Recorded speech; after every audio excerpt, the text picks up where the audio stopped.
Protect your DNA. BioPQQ can promote formation of new mitochondria. Infowarsstore.com. Now let's talk about something that's near and dear to me. That is the Second Amendment of the United States of America. And I do believe shall not be infringed is a absolute. Now, it doesn't say shall not be infringed if you hunt or if you just shoot at the gun range, as many people want to add their own spin and emphasis on it. Because you see all these politicians, these constitutional scholars, lawyers, as they call themselves, they say they know what's in the Constitution, so they know how to abide by it. I say they know what's in the Constitution, so they know they're willfully bastardizing it when they add all these changes to it, or their own interpretations, where they say that you can't have more than 10 guns in your, or more than 10 bullets in your magazine. You can't have an easily detachable magazine, which I'm like, wow, that's an issue now.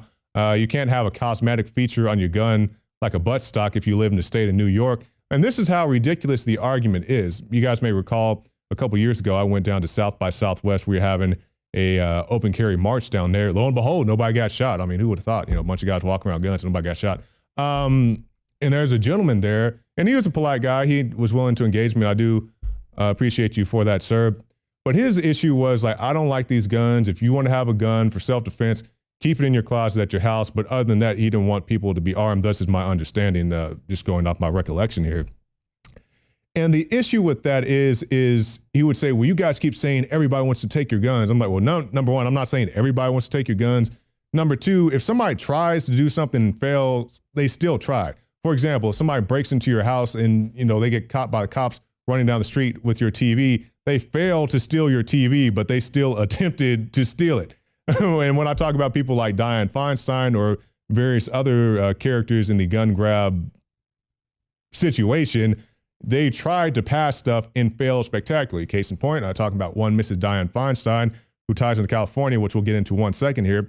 But you guys may recall the piece, we've shown it innumerable times here on Infowars.com, of Mrs. Feinstein on 60 Minutes saying, hey, if I had the power, if I had the votes, I would say Mr. and Mrs. America, turn them all in. And this is the person who is leading the charge, or one of the people leading the charge on gun regulations here in the United States of America. Notice she didn't say, you know, reasonable gun control, smart gun control that we can all get behind, or whatever the buzz term is this week. She said, no, if I was president, if I was dictator in chief, I would take every gun from the United States of America. Now, you may say, hey, that's her personal opinion. And you would be right. Not everybody has that extreme of an opinion. But if you guys recall, after Sandy Hook, she was the person in charge of the new regulations under President Obama. Obama said, hey, I will sign whatever Dianne Feinstein puts in front of me. And once again, Mrs. Feinstein being in charge, she had a whole long list of guns that would cease to exist in the United States of America if her laws got passed. Things as simple as AR-15s and AK-47s. Semi-automatic, mind you, also some pump-action shotguns on there. And anybody would say, well, I don't understand. Why do you want to have an AK-47 or AR-15? If you don't understand this, many of these laws are being written by people who don't even understand how a firearm works. They go watch a Stallone movie and they think you could shoot somebody in the leg from 500 yards with a 22 pistol and they explode into flames. It doesn't work like that in real life. So when you have a semi-automatic firearm, if you have a big sporting goods store, I don't know what it is in your town, if you have a Cabela's or a Bass Pro Shop Academy, which we have here in the South, those guns are not fully automatic. If you see an AR-15 or AK-47, that is not a fully automatic weapon.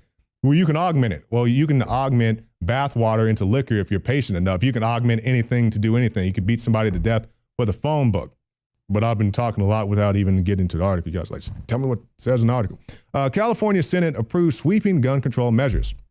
It says, lawmakers voted to require that people turn in magazines capable of holding more than 10 rounds, as they approved nearly a dozen measures that would significantly reshape California's gun laws, already among the strictest in the U.S.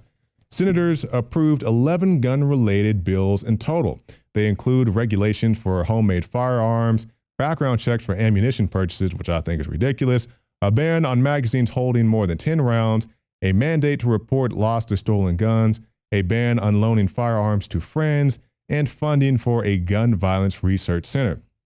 Now, this is my argument when people say, well, we should regulate or have a registry of people who have mass purchases of ammunition. You could have mass purchases of alcohol, for example. We go out and do all kinds of stupid stuff with that. But when I bring up that argument of it, people say, well, you can't ban alcohol because we had prohibition and we had violent crime spike overnight. Well, what do you think is going to happen if they actually come through and ban firearms? So that's my counter argument to that. Also, the 10 rounds in the magazine. People need to understand, going back to my earlier statement of people watch the movies and stuff like that. There's an article, I think it was right after Feinstein was trying to come through with this most recent stuff, saying that she wanted to ban, the number of bullets you can have in your magazine. And this woman, she had like a 5 or 6 shot revolver. She was home with her kids. Somebody broke into her house. She shot 5 shots at the bad guy. I'm not sure if she hit him all 5 times, but she shot him multiple times.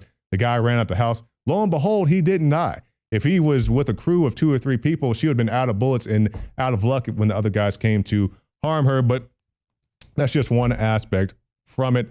And also, when you talk about just banning things, people need to understand, they don't talk about San Bernardino, Sandy Hook, and all these other things. And yes, those are true tragedies. But there's an article just the other day of a couple brothers, I believe they're twin brothers, they're going around town with homemade IEDs and blowing up mailboxes. I mean, like, you can make a bomb with stuff you buy at Home Depot or Lowe's. Are you going to shut down Home Depot or Lowe's? No, you understand they're good, responsible people, just like there are bad people. When you find the bad people, you put them in jail or whatever sanctions you have to do on them, but you don't stress out the rest of the population. And speaking of stress, they're saying that the average person only has about 36 minutes a day to relax fully.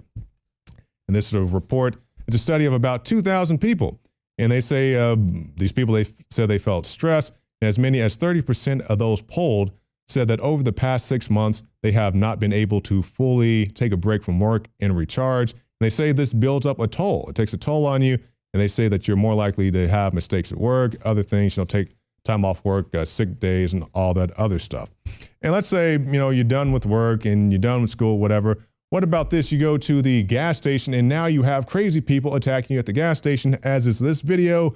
Woman caught on video taking a bat to a truck. I told you to move. Very stressed out indeed. It's not what you expect when you go get gas. The woman working there counting down, and then this. 8, 9, 10. I told you to move, she says. Apparently angry, he's been sitting in front of the gas pump for too long.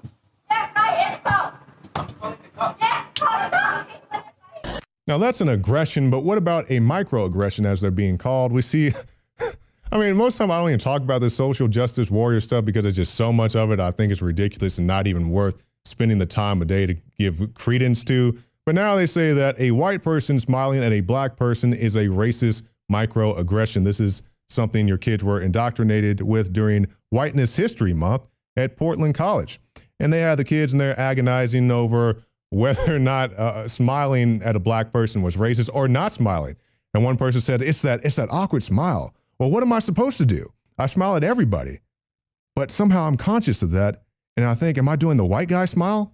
Another one said, as much as I don't like to think of myself as having that awkwardness, there's always that.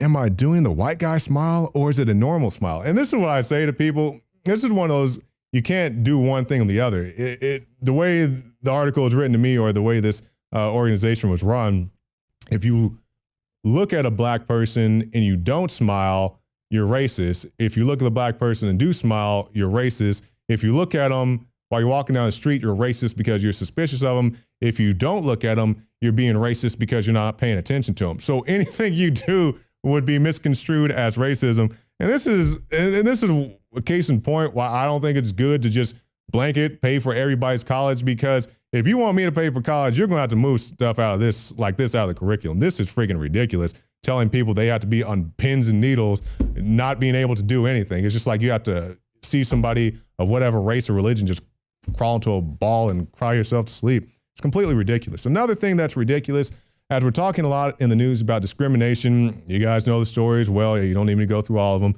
but now this is a new form of discrimination. It reminds me of an old episode of King of the Hill.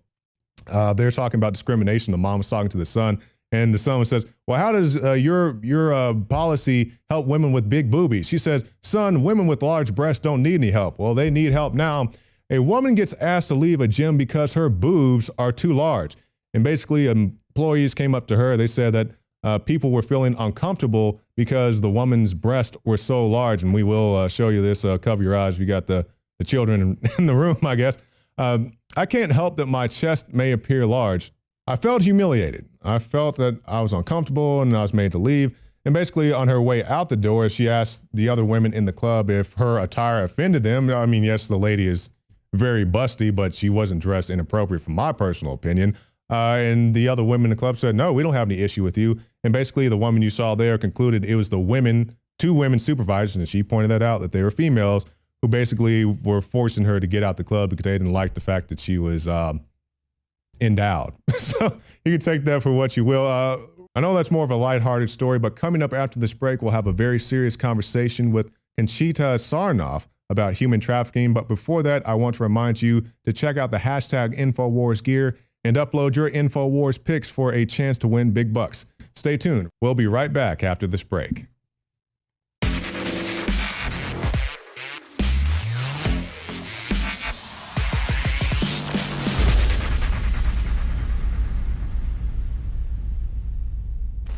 Get Brainforce at 25% off for a limited time at InfowarsLife.com. Ladies and gentlemen, I've been on this the last few months. You probably noticed I've been more crazed, more focused, less brain fog, more energy, more special reports, and it's because of Brainforce. One of the worst things with most energy products is it's not sustainable, right? You're gonna crash afterwards. And the cool thing about this is it's not just a bunch of energy compounds that are gonna fire your brain up to a higher RPM or whatever, which it does do. This is sustainable. This isn't going to spike and you're gonna collapse and you're gonna feel really bad afterwards.